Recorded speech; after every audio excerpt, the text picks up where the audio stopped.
Hey everyone, do you love flowers? I've never really messed around too much with pressed flowers. I like the flowers on the plant. I think it's prettier like that. But I don't grow roses. My neighbor though, he grows beautiful roses, beautiful long stemmed roses, and one of them kind of grows a little weedy, comes to our fence. So it's fair game. I cut a few of them, and they're different stages of life. And I put them in some silica, let them dry and keep their natural shape. And while I was off camera, I added a little bit of UV resin to it. What I'm going to do is completely coat it in UV resin. I've seen plenty of people do this, and I think what spawned me to do it was seeing Billie Holloman. She did it like with some daffodils, I think. Super pretty. So we're going to do that. So what I want to do is I want to take it and I want to suspend it like in a jar. I'm going to have to cut the bottom off. Not in a jar, it's a glass. It's a brandy glass. And really, you got to be careful when you put resin into glass, because resin expands, contracts. Glass doesn't. So you could very well break your glass. It's one of those things. Sometimes it works, sometimes it doesn't. And we're going to see. So I'm going to do that. I don't know, okay? I hate coming into this and going, oh, here's my plan, because that always takes a turn. So I don't know what I'm going to do. Okay, I don't. We're going to do some stuff with some flowers, and that's it. I'm going to finish putting the UV resin on this. Okay, so to start with, what I want to do is take the tiniest bit of interference pigment. Maybe not that one, that one's gold. I'll use this like pinky one. Anyway, I'm going to mix this with a little bit of UV resin. So I'm going to put just a teeny tiny amount of this, but... And by a teeny tiny amount, I mean a lot. Let me just get something. Let's see here. Okay, I'll probably take some out. Should be good. So this seems like this is a paintbrush destroyer, and it certainly is if you cure it. But if you just clean it off with alcohol or hand sanitizer, it'll be good as new. Just don't let the light anywhere near it. Okay, that should be good. Just want to add a little bit of shimmer to it, because like the color will sort of fade after a while. So once it happens, at least it'll have this kind of luster. Do you know what I'm talking about? I'm trying to like plan for the future here.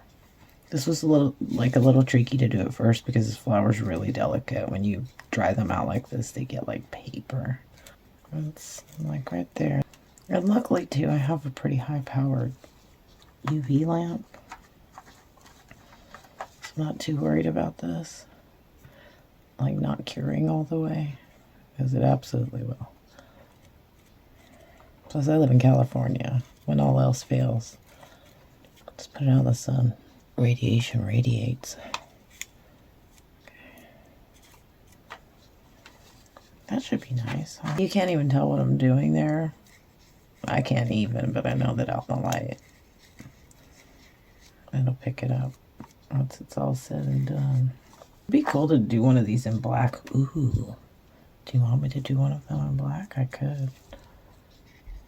Let's do it. Are you feeling daring?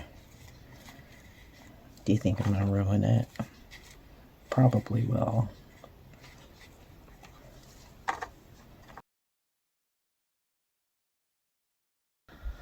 Anywho, I'm going to go into time-lapse for the rest of this, and we'll come back when we do whatever we're going to do next. I don't know what we're doing. We're just doing it. Okay.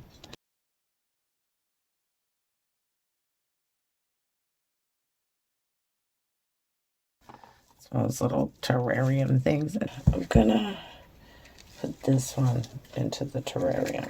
It's bigger, and it needs to be kind of big-ish. I've been thinking about this. Like, I want it to rest on like a bed of stones or something, and it's kind of picking through my stuff, and I've got the usual stuff that most people have, but one thing I have that most people don't have is this super obnoxious costume beaded necklace thing. I thought it would release all of these cute stones and beads, like they're purple and pink, and I think they'll pick up the rose pretty nicely. And for anybody who might be saying, hey, that's a beautiful necklace, don't destroy it. I'm sorry. I'm sorry. I came into possession of a very large box of broken costume jewelry.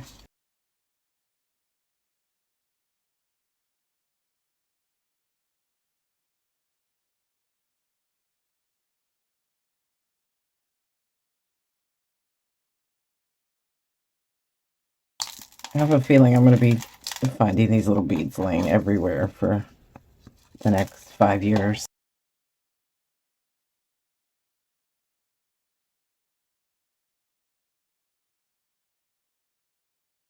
Like, so somebody clearly strung all of these beads onto this and spent a lot of time making this necklace. I don't know.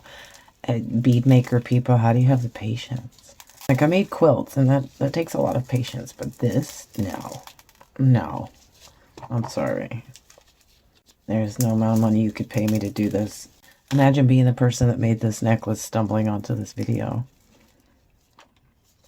If you're out there watching, I'm sorry. Oh, God. Why? This is not supposed to be this difficult. Then we got all of this.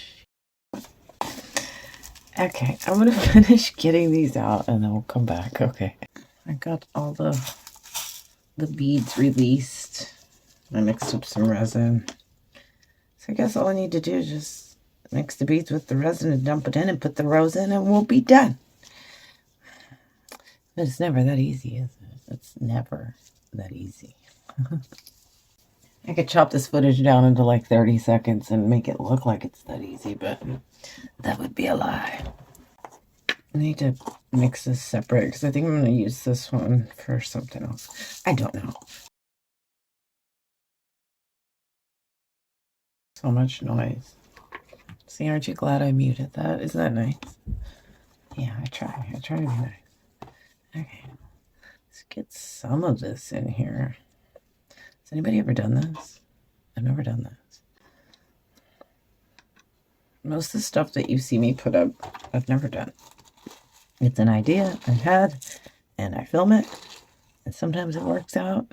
Most of the time it doesn't work out. That's fun. Ah, that I got all those little hairs out. Really teeny tiny hair, like, God, I can imagine wearing this necklace out in public and it breaking on you. Oh my goodness, that would be... It's these little tiny filaments. Like, these beads were attached to this. Can you see that? It's, yeah. I see any more of them, I'm just going to torch them. This is like... That's fun.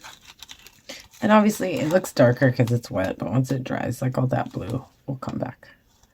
I think. I don't know. I have no clue. Okay, this is going to be a little tricky. Let me wipe this off. These are pretty nifty. I don't know. I got these to use with the hand painter's resin, but they actually just come in really handy for stirring stuff. A little bit more ergonomical than a popsicle stick. Okay, let's just get it in there, I guess. Try to be neat about it. I feel like I need a spoon. Look at it. Oh, you want to see some ASMR shit? Are you ready? Those of you who don't like it, just fast forward. Go like 20 seconds. Ready? All right.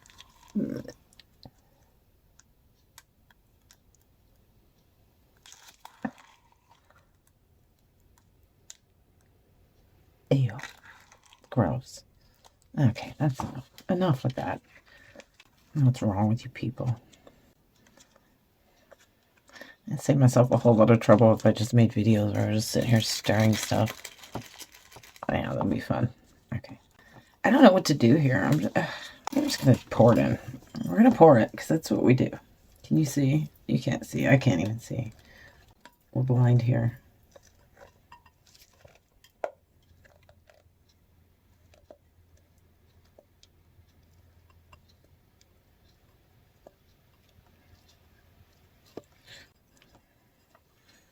I was thinking, I may have mentioned earlier that we took these from my neighbor. Well, not really. We didn't. Not really. I mean, it's on my side of the fence, so I didn't take anything. But they are his roses, and so I thought it would be nice to give this to him. He makes stuff himself. He makes birdhouses and doll houses.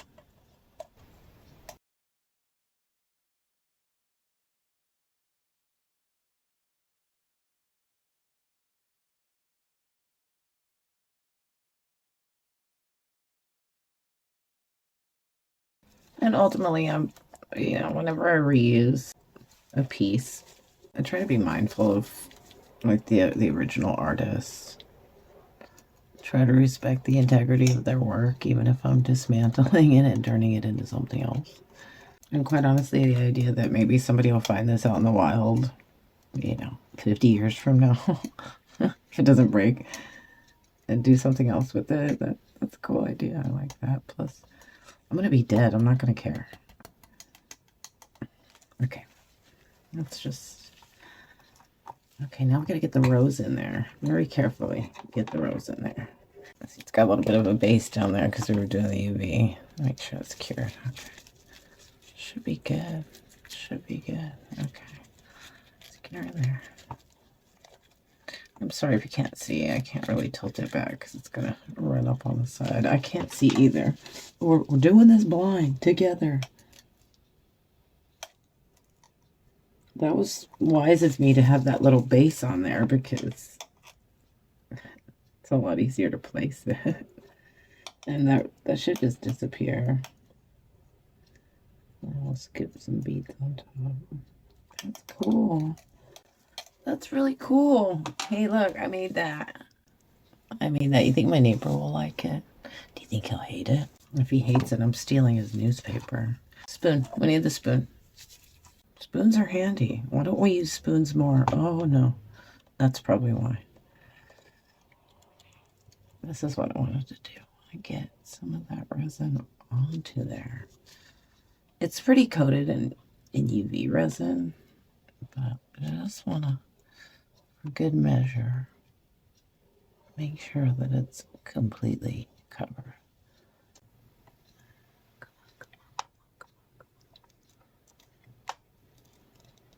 It'd be a lot easier if I could just dump it straight on, but I can't do that.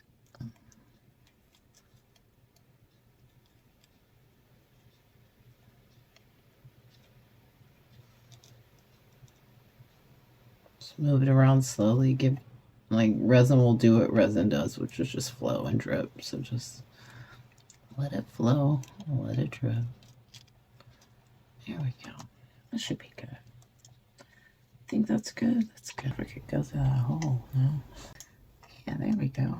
That's smart. Oh, careful. Oh, these flowers are very fragile. I don't know.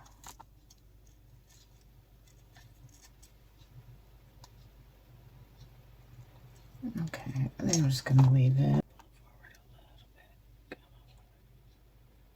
There we go.